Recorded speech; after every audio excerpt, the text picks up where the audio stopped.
सोने और चांदी को लेकर आज चर्चा करेंगे, लेकिन अपडेट के साथ साथ ये भी बात करेंगे। दरअसल दो अलग अलग रिपोर्ट के हवाले से हम आपको बताने वाले हैं कि सोने और चांदी में ये हो क्या रहा है। खास तौर पर चांदी में इस गिरावट की वजह क्या है, 1980 से इसकी तुलना क्यों की जा रही है, इसके अलावा आज क्या स्थिति है वो तो अपडेट में हम बात कर लेंगे। दो अलग अलग रिपोर्ट हैं, क्यों ये स्थिति बनती है और आखिर इसको समझने में ये नाकामी कहाँ आ रही है। चूँकि दो अलग अलग रिपोर्ट होंगी तो हो सकता है कुछ कॉमन पॉइंट्स भी निकल कर आए, लेकिन इस वक्त ताज़ा अपडेट क्या है, प्राइस को लेकर अपडेट क्या है वो आपको बता दें। सोने चांदी के दाम में फिर 6 फरवरी को भी गिरावट दर्ज हुई है और Indian Boolean and jewellers association IBJA, कौन सा, फिजिकल खरीदारी सोने की, मैं आपको बार बार ये क्लियर करता हूँ, उसके हिसाब से देखा जाए तो चांदी की कीमत 13,155 रुपये और गिर गई है। 2,41,184 रुपये प्रति किलो पर चांदी है। पहले इसकी कीमत थी 2,54,000। 2 दिन में 41,000 रुपये चांदी में गिरावट आई है। 10 ग्राम 24 कैरेट सोने का भाव 1,013 रुपये कम होकर 1,51,000 रुपये पर आया है। इससे पहले ये 1,52,502 पर था। ठीक, 2 दिन में 6,669 रुपये की कमी, 669 की कमी सोने में आई है। सराफा बाजार में जो 29 जनवरी था 1,76,121, ये ऑल टाइम हाई रिकॉर्ड जो बना था वो हम आपको बता रहे हैं कब बना था, 29 जनवरी को। तब के बाद से लगातार यही चल रहा है।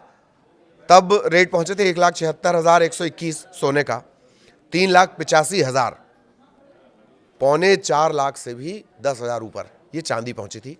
ऑल टाइम हाई ये था। और उसके बाद जो गिरावट है वो लगातार इसी तरह से बनी हुई है। 6 फरवरी सोने की कीमत की बात कर ली जाए, 14 कैरेट का सोना 88,000 से थोड़ा ज़्यादा, 18 कैरेट 1,13,000, 22 कैरेट 1,38,000, 24 कैरेट 1,51,000। ये 10 ग्राम के हिसाब से मैं आपको बता रहा हूँ। 18 कैरेट हो गया, 14 कैरेट हो गया, 22 कैरेट हो गया, 24 कैरेट हो गया। अलग अलग शहरों में इसके अलग अलग दाम है। कुछ शहरों के दाम मैं आपको बता देता हूँ। मुंबई 1,52,350, रायपुर 1,52,350, अहमदाबाद 1,52,000, दिल्ली 1,52,500, कोलकाता 1,52,350, भोपाल 1,52,400 और चेन्नई में 460, थोड़ा सा ज़्यादा। ये ताज़ा हमने आपको डिटेल्स बता दी हैं। तो 3 दिन में चांदी 1.5 लाख रुपए गिरी थी, शुरुआत के जो दिन थे। अब सवाल ये है कि सोने चांदी के दाम समझ क्यों नहीं आ रहे हैं, एक्सपर्ट्स को कैसे देख रहे हैं और एक्सपर्ट निवेशकों को क्या सलाह दे रहे हैं। दो अलग अलग रिपोर्ट के हवाले से हम पूरी बातचीत करेंगे। पहले कुछ घंटों में करीब करीब 40 से 45% भाव गिरा है। कुछ घंटों में 40 से 45% भाव गिरा है। आगे इसमें होगा क्या?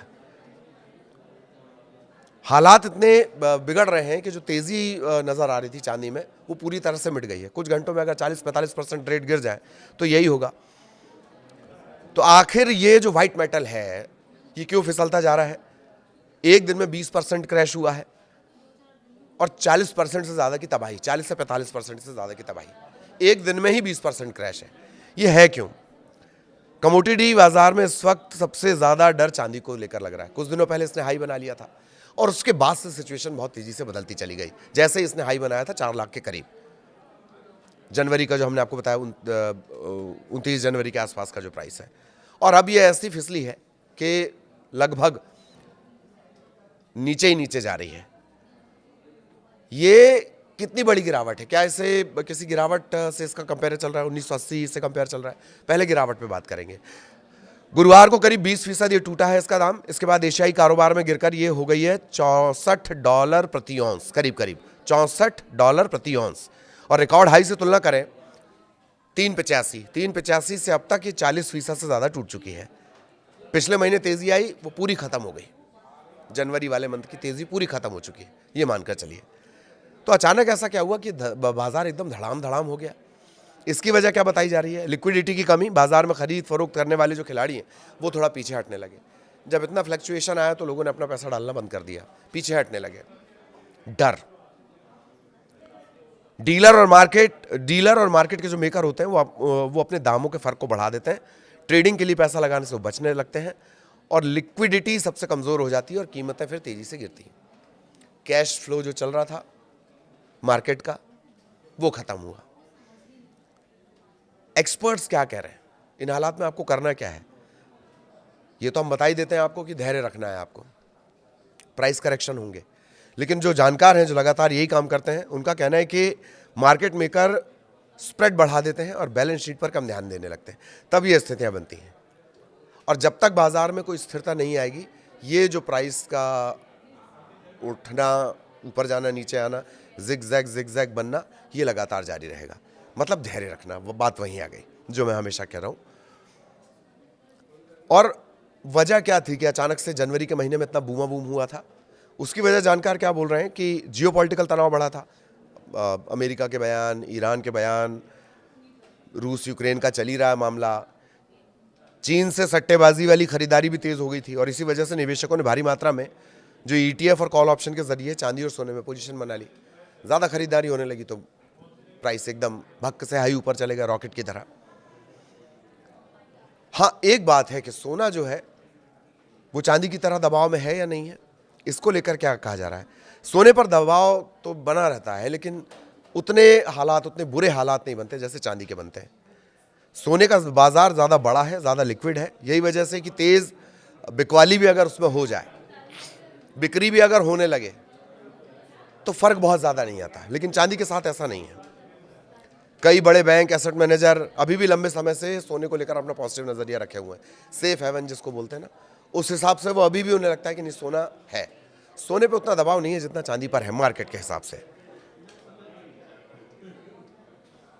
और लंबे समय में सोना $6,000 प्रति औंस तक जा सकता है।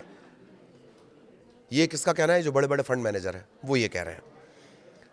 और अभी जो थोड़ी बहुत तेज़ी आ रही है, कभी तेज़ी आती है, कभी डाउनफॉल आता है, प्राइस गिर जाते हैं, फिर चढ़ते हैं, फिर गिरते हैं, बाजार जो चल रहा है उसको लेकर ये कहा जा रहा है कि स्पॉट सिल्वर करीब 2.8% गिरकर $68.96 प्रति औंस के आसपास है। सोना करीब 0.7% फिसला है, $4,775 प्रति औंस है। प्लेटिनम और पैलेडियम, इनमें भी कमी आई है, जिंक में भी कमी आई है, कॉपर में भी जो कॉपर के प्राइस है उनमें वो भी डाउन हुए। तो डॉलर की मजबूती भी कीमती मेटल्स पर दबाव बढ़ा रही है। डॉलर का इंडेक्स इस हफ्ते मजबूती दिखा रहा है। जो प्राइस आप बोल रहे हैं कि सवाल क्या था कि जो प्राइस कभी नीचे जाते हैं, कभी ऊपर आते हैं, उसकी वजह क्या है? उसकी वजह ये है, रणनीति चांदी को लेकर क्या हो। रणनीति चांदी को लेकर होनी क्या चाहिए आपकी? अगर आपने चांदी में निवेश किया हो, किसी भी तरह से किया हो, फिजिकली अगर आपने निवेश किया तो उसका मार्केट तो एकदम अलग हो जाता है। लेकिन अगर आपने ETF वगैरह में कर रखा है, वायदा बाजार में कर रखा है, शेयर मार्केट के थ्रू कर रखा है, तब जब तक स्थिरता नहीं आएगी इस तरह के तेज झटके लगेंगे। शॉर्ट टर्म निवेशक इससे बचें। बहुत जोखिम भरा समय है, लेकिन लंबे समय जो धैर्य रख सकते हैं वो इसे बनाए रखें, ये मुनाफा देगी। अब ये एक्सपर्ट्स की रिपोर्ट्स के हिसाब से हम आपको बता रहे हैं, हमें सुनकर आपको निवेश नहीं करना है, पढ़ना है। और अगर चांदी में लंबे समय के लिए निवेश है तो आपको धैर्य रखना है। शॉर्ट टर्म निवेशकों के लिए साफ कहा जा रहा है कि नहीं। निवेशकों के मन में किस तरह के सवाल हैं वो ये है, चांदी में जो तेजी थी क्या वो बबल तो नहीं था? एक सवाल ये भी पूछा जा रहा है बार बार, बुलबुला तो नहीं था वो, हवा निकल गई, पट्ट से खत्म हो गया? क्योंकि आंकड़े इस तरह के हैं। जनवरी में MCX पर चांदी 4.2 लाख पहुंची, 6 फरवरी को MCX पर चांदी 2.3 लाख के नीचे आ गई। जनवरी फरवरी दोनों आंकड़े अपने हाई से करीब 45% टूट चुका है भाव। ये मैंने थोड़ी देर पहले बताया। लाइफ जो एकदम हाईएस्ट पॉइंट गया था, लाइफ हाई से 2 लाख रुपए सस्ती हो गई चांदी। और जो सिल्वर के ETF है वो भी करीब 40 से 45% टूटे, यानी शेयर मार्केट के थ्रू जिनने चांदी में निवेश कर रखा था। ये गिरावट है क्यों? अमेरिका और चीन के बीच ट्रेड डील को लेकर टेंशन कम होना, ईरान अमेरिका के बीच टेंशन में कमी, भारत के साथ अमेरिका ने ट्रेड डील कर लिया, सब चंगा सी बढ़िया हो रहा है, अभी अच्छा होता हुआ नजर आ रहा है, तो ठीक है, चांदी में इन्वेस्ट करने की जरूरत नहीं भाई। एक ये वजह भी जो जानकार है वो गिनाते हैं। चांदी का इस तरह का इतिहास रहा है, चांदी का इसी तरह का इतिहास रहा है, और अलग अलग जो जानकार हैं वो अलग अलग ETF भी सजेस्ट कर रहे हैं कि आप इसमें करें, आप इस ETF में जाएं। लेकिन कहना सभी का एक ही है कि आपको लॉन्ग टर्म में ही ध्यान रखना है। शॉर्ट टर्म में निवेश मतलब लहरों से खेलना हो जाएगा, और वो भी तब जबकि तैरना नहीं आता है तो। कीमतें तेज होंगी लेकिन रफ्तार बहुत धीमी रहेगी। इसमें किसी भी जानकार को संशय नहीं कि कीमतें तेज होंगी, रफ्तार धीमी रहेगी और ये फ्लक्चुएशन जब तक मार्केट स्थिर नहीं होता, ये फ्लक्चुएशन इसी तरह से चलता रहेगा। चांदी की टूट के बड़े कारण क्या है? चांदी कितना टूट चुकी है? करीब करीब 45% ये टूट चुकी है। सोने में भी गिरावट आई है, लेकिन सोने का मार्केट बड़ा है। और चांदी के साथ हमने आपको एक बात और भी बताई थी कि डॉलर की मजबूती, वायदा बाजार के जो बड़े बड़े निवेशक हैं, जो सोने के साथ परिस्थितियां वो चांदी के साथ भी हैं। चांदी के साथ एक और प्लस एड ऑन है, वो ये है कि इसकी इंडस्ट्रियल डिमांड जो लगातार बढ़ती जा रही है। जैसे जैसे सोलर पैनल, एआई और ईवी की तकनीक बढ़ेगी, वहाँ उस सेक्टर में इसका इस्तेमाल होता है चांदी का। तो ये एक एड ऑन है चांदी के साथ, और यही वजह है कि इसके प्राइस जानकारों को भी बहुत चकित कर रहे हैं। तो ये जिगजैग लगातार बना रहेगा, लेकिन लॉन्ग टर्म के लिहाज से चांदी अभी भी महत्वपूर्ण है जानकारों की नज़र में। बाकी बहुत ध्यान, सोच समझकर, पढ़कर और एक्सपर्ट से, फंड मैनेजर से राय लेकर आप उस रास्ते जा सकते हैं। सोने चांदी की क्या स्थिति है वो भी हमने आपको बता दी। आगे भी इसका अपडेट देंगे। नमस्कार।